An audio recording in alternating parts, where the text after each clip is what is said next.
সুন্দরবন মানেই royal Bengal tiger, mangrove forest, মানে এক কথায় নেচার লাভারদের জন্য জাস্ট একটা পারফেক্ট ডেস্টিনেশন। তো কিছুদিন আগেই আমার সুন্দরবন ট্রিপে আমি যে লাক্সারি প্রপার্টিটায় স্টে করেছিলাম সেটার সব ডিটেলসই থাকবে আজকের ভিডিওতে। তো আগের ভিডিওতেই আমি তোমাদের সঙ্গে শেয়ার করে দিয়েছিলাম যে কলকাতা থেকে মাত্র 2.5 ঘন্টার ডিস্টেন্সে কিভাবে তোমরা এই লাক্সারি প্রপার্টিটায় পৌঁছাবে।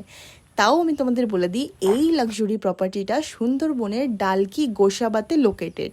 লাক্সুরিয়াস এই প্রপার্টিটার সঙ্গে নেচারের এই মেলবন্ধনটা কিন্তু দুর্দান্ত দেখতে লাগছিল। যারা যারা সুন্দরবনে বৃষ্টির সময় গেছো তারাই একমাত্র আমার কথার সঙ্গে রিলেট করতে পারবে।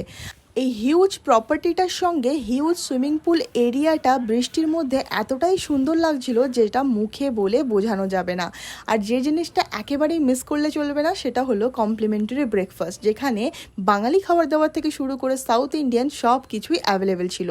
এবারে বলি রুম নিয়ে। রুমগুলো যেমন স্পেশিয়াস, তেমন ক্লিন, আর তেমনই ওয়েল ডেকোরেটেড। আর এই সুন্দর রুমগুলোকে আরও বেশি সুন্দর বানিয়ে দিচ্ছিল এখানকার ভিউ।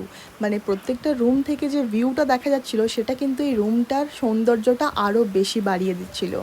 আর যে জিনিসটা একেবারেই মেনশন না করলে ভুল হবে সেটা হলো এই রুমের সাথে সাথে এখানকার ওয়াশরুমগুলো।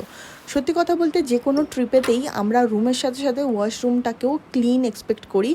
আর অ্যাজ ইউজুয়াল রুমের সাথে সাথে এনাদের ওয়াশরুমটাও কিন্তু এনারা প্রপার হাইজিন মেনটেন করেছেন, যেটা আমার বেশ ভালো লেগেছিল। আর যেহেতু এবারে সুন্দরবন ট্রিপটা আমার মনসুনে ছিল, তাই হয়তো আমি এত ভালো একটা ভিউ এনজয় করতে পেরেছিলাম। আর তোমরা যারা যারা মনসুনে সুন্দরবন যাওয়ার জন্য প্ল্যান করছো, সত্যি কথা বলতে তোমরা এই জায়গাটার প্রেমে পড়ে যাবে।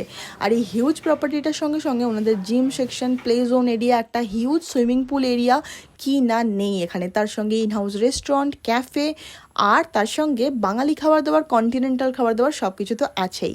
শহরের ব্যস্ত জীবন থেকে দুদিনের ছুটি কাটানোর জন্য এই জায়গাটা কিন্তু যথেষ্ট। আর এনাদের রেস্টুরেন্ট সেকশনটাও কিন্তু বেশ বড় সড়ো ছিল। তার সঙ্গে এখানের বাঙালি খাবার দাবারটা কিন্তু মাস্ট রেকমেন্ডেড। আর যদি এই হিউজ প্রপার্টিটা ঘুরে দেখতে হয় তাহলে কিন্তু সাইক্লিং করতে অবশ্যই ভুলবে না। তার সঙ্গে সঙ্গে ছিল আউটডোর গেমস, মানে কি না নেই এখানে। যদি ব্যস্ত জীবন থেকে দুদিনের ছুটি কাটাতে হয় তাহলে এই প্রপার্টিটাতে তোমরা অবশ্যই একবার হলেও ঘুরে যেতে পারো। তোমাদের কাদের কাদের আজকের ভিডিওটা ভালো লাগলো সেটা কিন্তু অবশ্যই কমেন্টে জানাতে ভুলো না। আর বাকি ডিটেলস তোমরা যদি চাও সেটাকে কমেন্টে তোমরা জিজ্ঞেস করতে পারো, সেটার রিপ্লাই আমি দিয়ে দেবো। আজকের মতো এইটুকুই, দেখা হচ্ছে নেক্সট একটা ভিডিওতে। টাটা।